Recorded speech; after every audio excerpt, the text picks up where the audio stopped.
And so global is how we should think. Local is how we should act. And it should be normal for your generation, I assume you are younger than me, to have a house in Nairobi, another house in Lagos, in Madrid, Spain, South America. That's the kind of thinking. I mean, come on, when they tell us about these explorers who discovered America, they tell us who discovered America. What were these people? Explorers. Aren't we curious by nature? More so when we study science. The signature of a science learner is the curious mind. We are curious. We want to discover things. We want to find out things. We believe that we were born to discover something that the world will benefit from. Thomas Edison discovered something. Right? Albert Einstein, E equals mc squared. It's one of the 17 equations that revolutionized society. So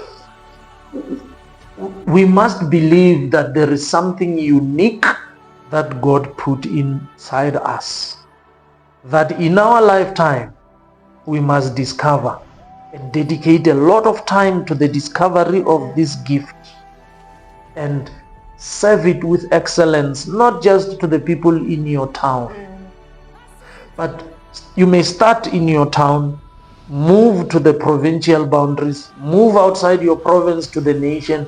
Soon South Africa becomes small, and soon Africa herself, with all these 54, 55 countries, it becomes small. And you know what happens? The globe becomes small. And that's why for me the idea of becoming a multi-planet species is one of the greatest ideas we should entertain. Jeff Bezos of Amazon says, instead of worrying about whether the planet has capacity to accommodate the needs of 10 billion people, ask yourself, imagine 100 billion people distributed across the solar system. From Earth that we know is a life-supporting planet, all the way to Neptune and beyond. That takes over 60,000 days to complete one orbit around the sun. Imagine. Let the imagination, President of Botswana says, imagination to the rescue. Imagination. That's one of the greatest mental faculties we have. We can go into the future, see the future, come back and act in accordance with that future we have seen and drive ourselves progressively towards that future. Success is the progressive realization of a worthy ideal. We are progressively moving towards a place we've never been. The road to success always under construction. So we must never find ourselves handbrake pulled, couch reclined and saying we have arrived. We must constantly be involved in research, development and innovation. That's how we should adopt the mindset we must adopt as Africans. We are Johnny come late to the party in many respects. A little freedom in 1994. We think we've arrived. And look at 30 years later. What are the statistics saying?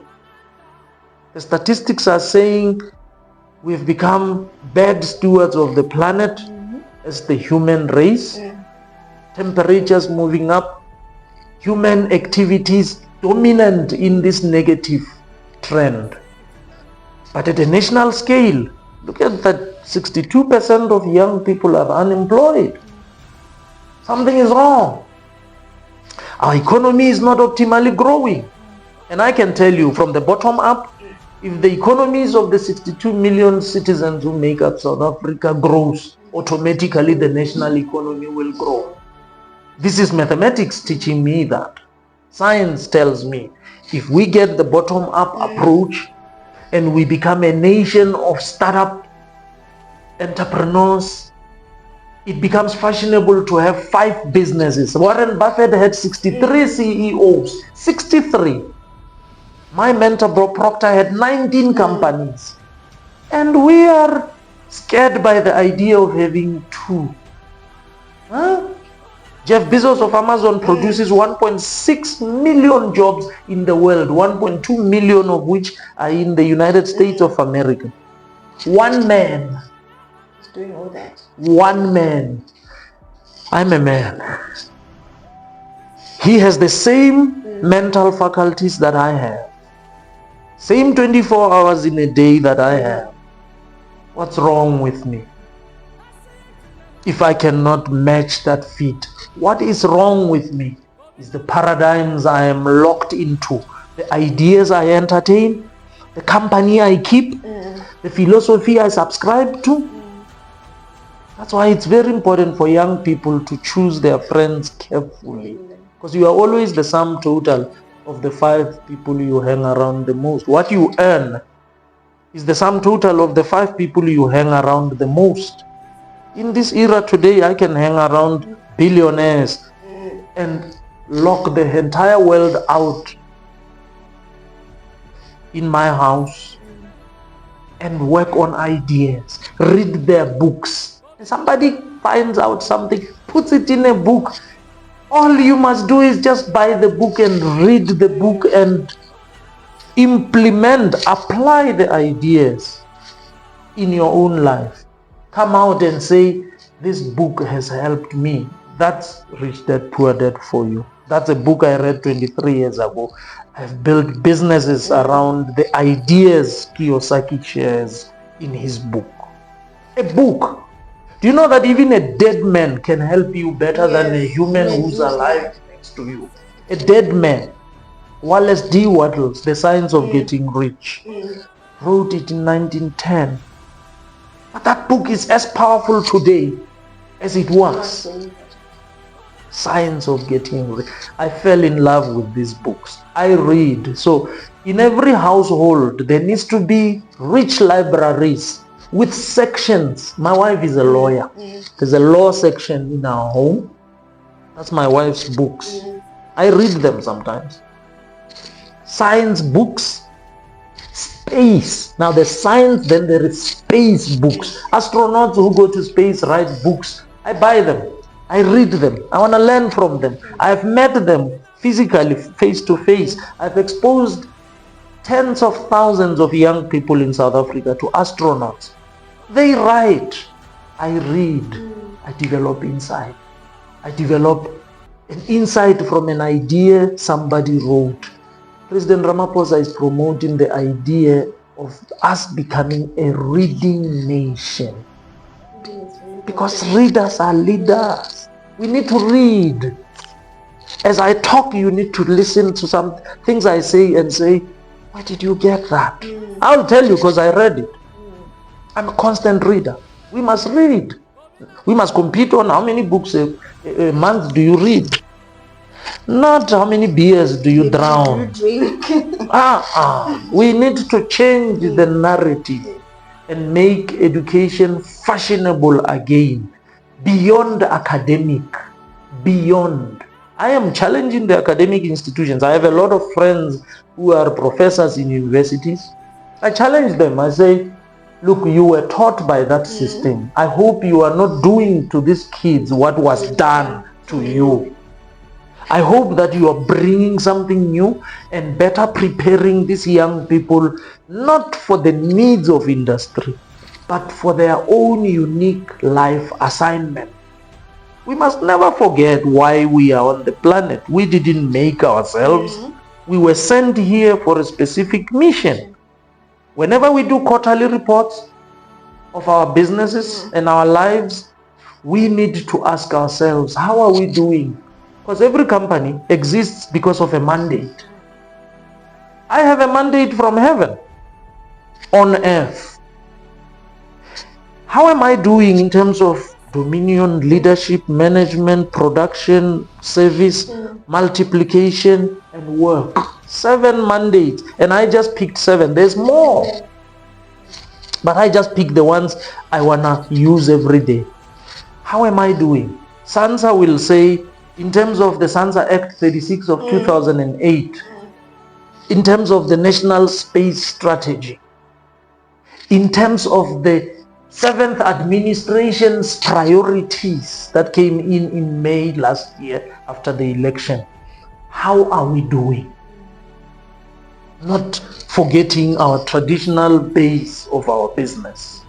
We need to be thinking like that. Mandate thinking is definitely the starting point. Why am I on earth? Why am I at SANSA? To deliver what? And when I'm gone, you saw my face among the founding members in 2011. I will leave one day. I won't be here forever. When I'm gone, what would I want to see as my contribution? When not my children, because they see me coming here every day.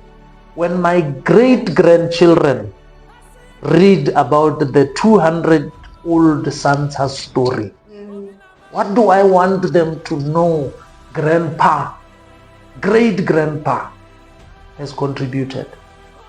Because people will ask us, the young people will ask us when we are walking on sticks and say, Grandpa, what did you do when it was your turn? You say, oh no, I went there to take a salary. There's actually a Zimbabwean song that actually by this one local artist. So I think in the song, it's he's singing as if his son is the one asking him, dear father, what exactly were you doing when others were establishing companies? Yes. You sing as if the son. So in the song, is encouraging young people to work hard so that they leave something tangible. For future generations to come. Now you mentioned something that reading our President Cyril Ramaphosa is encouraging the nation to be a reading nation. Yes. I have a friend of mine. We're in this group. So she was helping her niece with homework. Then she asked, guys, what is the proper life cycle of a fish? Then I went on to say, I'm forgetting, but I think it's a larva, people water. Then the other friend was like, where did you learn this? Because guys, we did this in primary school. You know, they really argued with me, but no, we didn't do this in primary school. But the thing is, Praise, you are so used to reading almost everything. Yes, but there's nothing wrong in reading. You must read. You must read everything, because that's how you get information and knowledge. Today there is I celebrate these young Nigerian entrepreneurs. They come up with ideas to put together a publication, a regular publication on space technology. It's called Space in Africa. I'm not promoting them. I am saying, before that publication, I knew very little about what's happening in the continent. The continent was, do you know that currently we are sitting on 16% intra-Africa trade? That means trade amongst ourselves. But what we need to do, what is Europe sitting on? Way above 40%. What is the Asian countries are they sitting on? It's way above. It's high. They do business with each other. We come from this era where we were controlled externally, remotely controlled.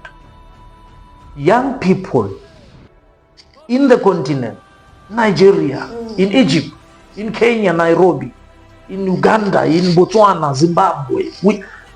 This that you are doing, Praise, this that you are doing, this continental free trade area, that is a weapon in our hands. We need to use it. That's why I married a foreigner from Botswana. Now I can expand my empire's thinking from just South African base. Now I will raise children who have dual heritage family-wise, and they can explore both sides. South African side, a big economy, contributing 68% to GDP of SADC.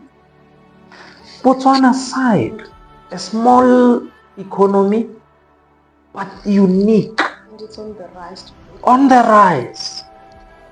And they Do you know how beautiful it is to say, yeah, well, I grew up in the first 6 months of my existence on earth, I had a passport. I got my first passport at the age of 26. Look at the paradigm shift. Look at the paradigm shift. And we must keep on breaking these barriers until all of Africa becomes one. This country has launched a satellite. This country has become a member of the group on Earth observation. This country is beginning to reach out to the other country that has 20 years experience to say, help us strategize as to how to enter the space industry, because we believe that space will unlock socio-economic and environmental benefits. We want to grow our economy. Look at the top 5 richest economies. US, China, Germany, Japan, UK.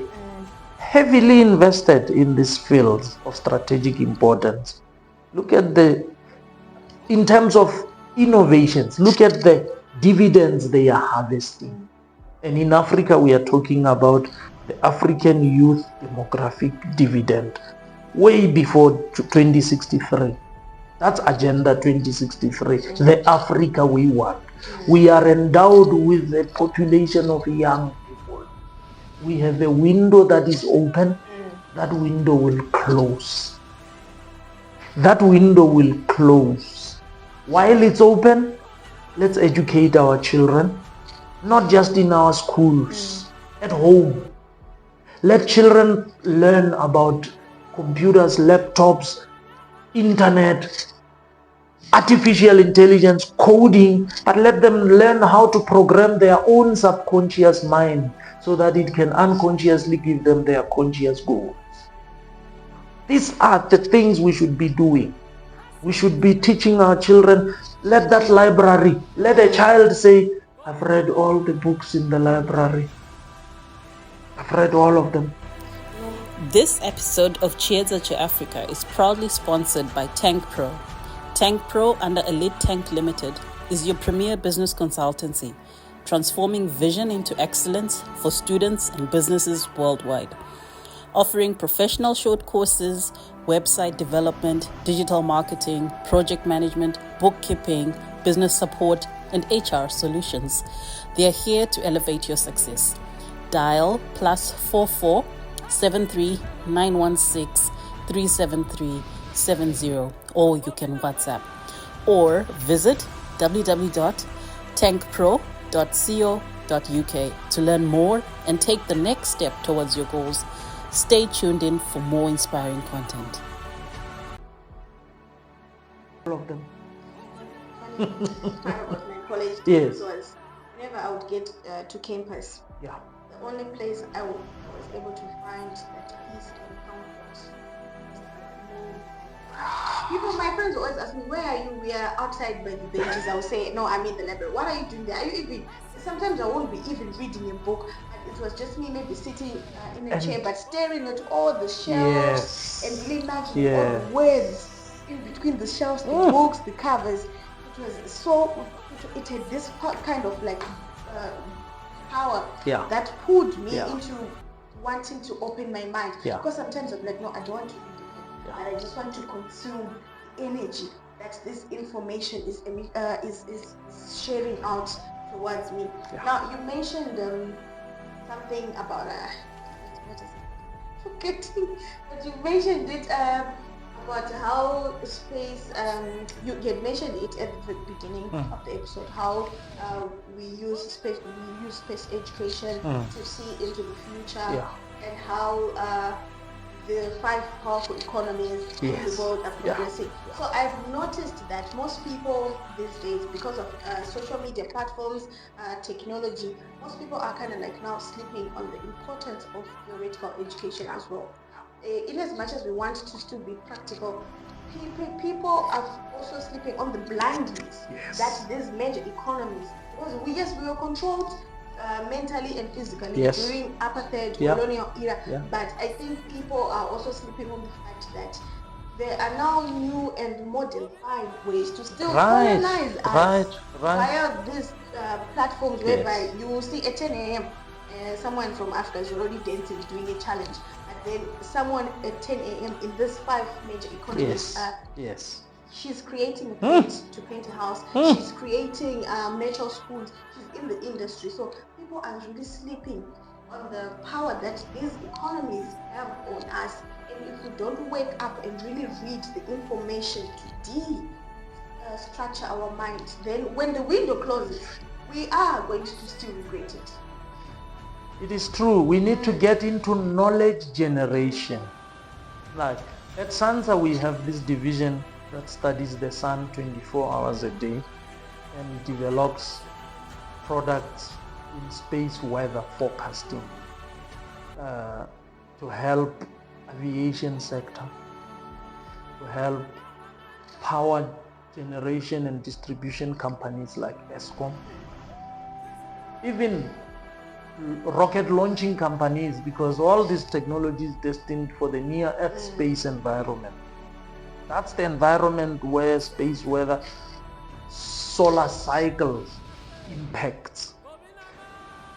They continuously say, because their core output is this research productivity. Papers being published, right, in journals. Research. In the CSIR, when I was there, we used to talk about type A, type B, and type C research, right? It's research. We need to get into the business of research, because the innovations that we are enjoying today, trust me, they are from years of research. The battery technology research that Elon Musk has done, that have positioned Tesla to be this company that delivers this product. It's from years of research. So constantly we need to be getting into the business of knowledge generation. We must never pull the lever from that, because who was it who said what we know is a drop, what we don't know is an ocean? Either say Albert Einstein or Isaac Newton. We don't know. What we know is very little. Still, even after so many years of research, we think we figured it out. I mean, how many years were we locked into the idea that the earth is a fixed, unmoving earth, and that it is not moving? The Aristotle theory. For more than 2,000 years. Now just imagine, what is 2,000 years? That's a lot of, that's a long period. Locked into that idea. As long as we were locked into that idea, the almost 70 years old space program globally doesn't exist.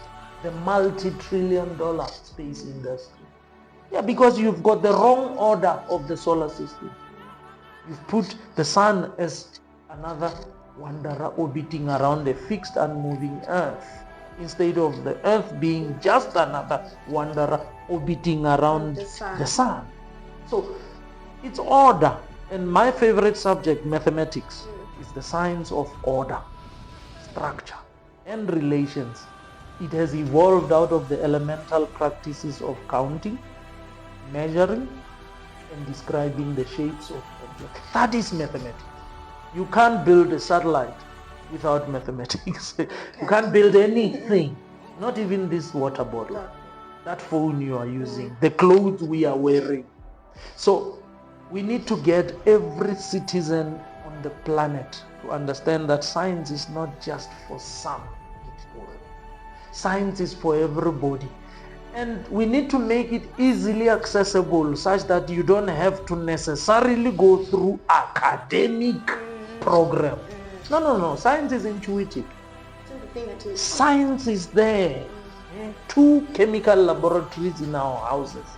The bathroom, from the shampoo to the toothpaste to the shaving cream to the lotion. That's chemicals.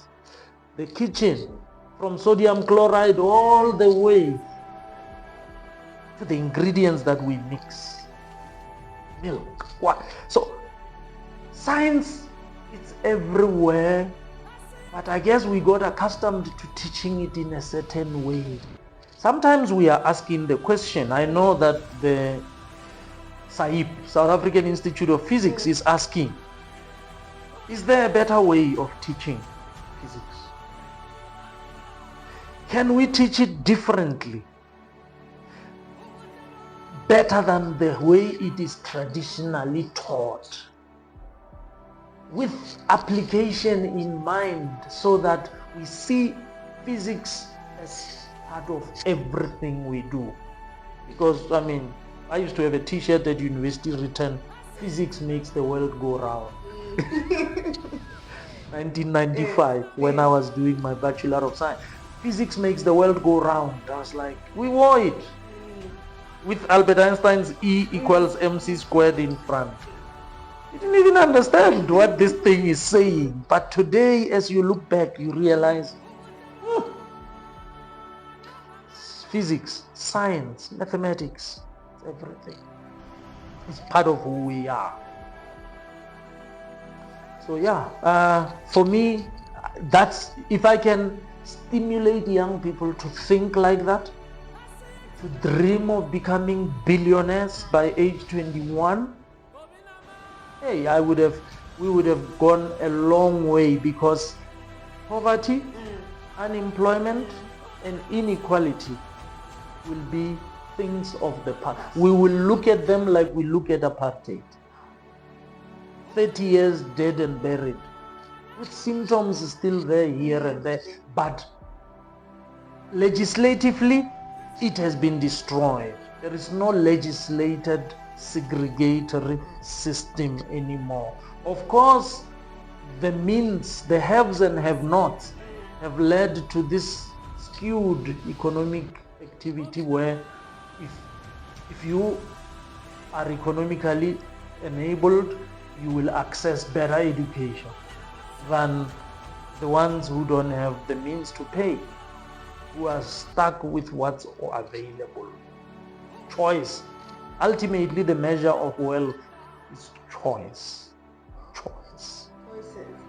Somebody keep investing in ourselves. Yes. These are all the things that makes growth to be that efficient. Yes. When we're talking about innovation. Yeah.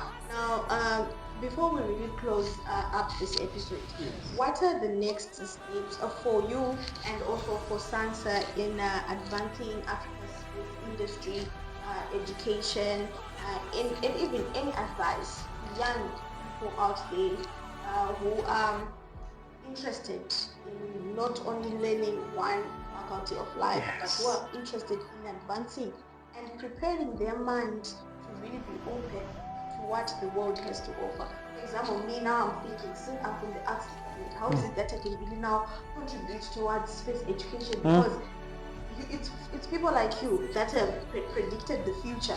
For people like me, now I now feel the need to also contribute that same knowledge. What is it? How can someone now access space and science education, and also the plans that SANSA have for space education in Africa? So there is this idea that has been making it, I know the Americans through NASA are promoting it big time. I have friends at NASA. We talk about STEAM. You see, STEM is science, technology, engineering, mathematics. Then there is STEMI, which is science, technology, engineering, mathematics, innovation. They talk of STEAM, science, technology, engineering, arts, mathematics. Right. And in the strategy we are putting together, we are advocating for the convergence between the social and the natural sciences. We had the privilege to sit with President Ramaphosa and Minister Lady Nzimande of Science, Technology and Innovation Department. We were talking, it was the inaugural, the first Science, Technology and Innovation plenary. And we invited business people. there needs to be a convergence. Do you remember when the first cell phones came out? They didn't have this, that. So you had a radio, you had a cell phone, you had this. Today, it's a converged environment.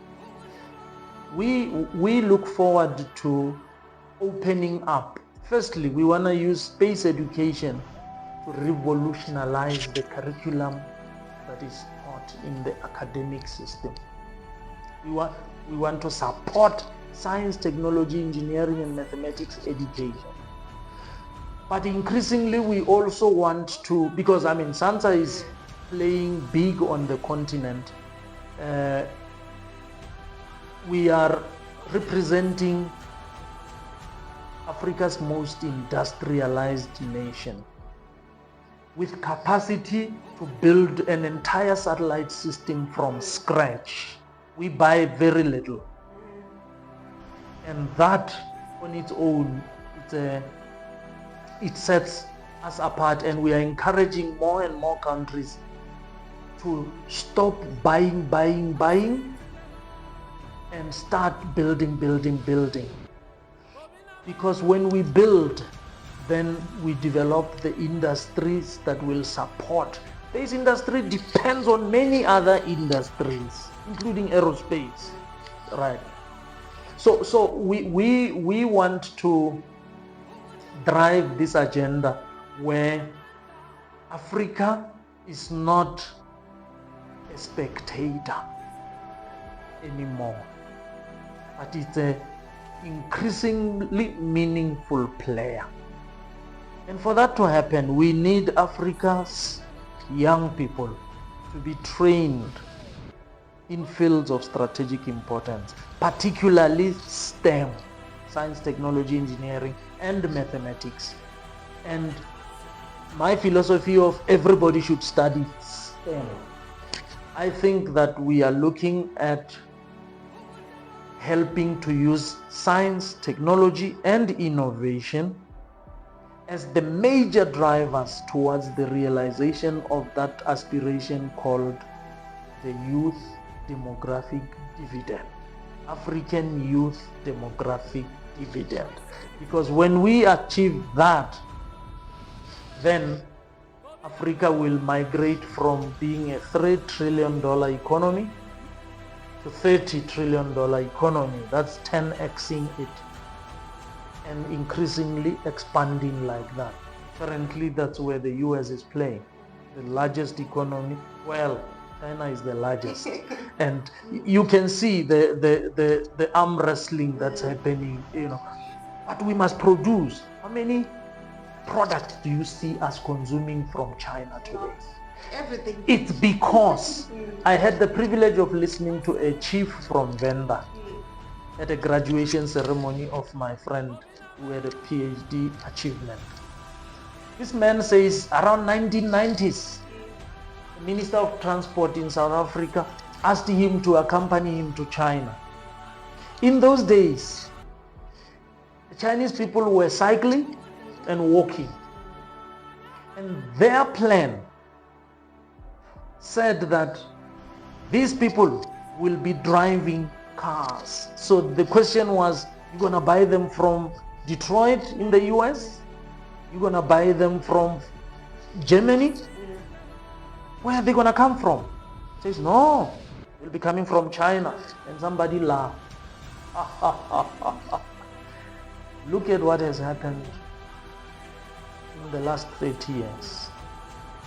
Look at what is happening with our own economy in terms of cars. And I'm using cars. But look at the gadgets we are using. Where are they coming from? So we can make a decision that we are not a purchasing economy, but we are a producing economy. We need to get into production. We need to get into research, development, innovation. We need to produce things. We need to become distributors of things. We need to flood the world market with African products and innovations.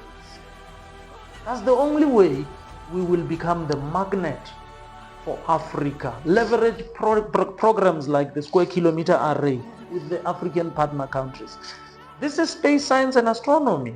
Right. Leverage such big World Cup of Science type activities. Build infrastructure. We are investing heavily as a space agency in infrastructure so that it's an enabler. It's like the N1 we use to go to, all the way to Beit Bridge, Cape Town.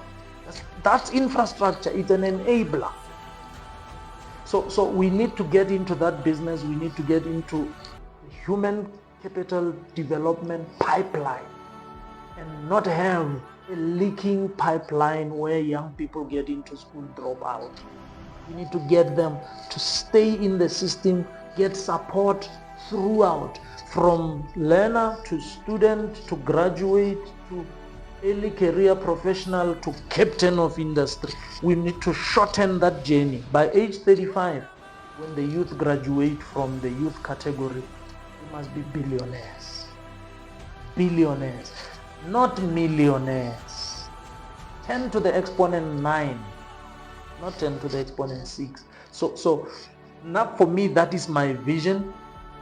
Use space education to develop 21st century STEM entrepreneurs, investors, wealth creators. And I'm here as an example to role model that, because that's exactly what I did when I became a graduate with a job and I started getting disturbed, saying, no, I need to find something that will put multiple sources of income in my pocket.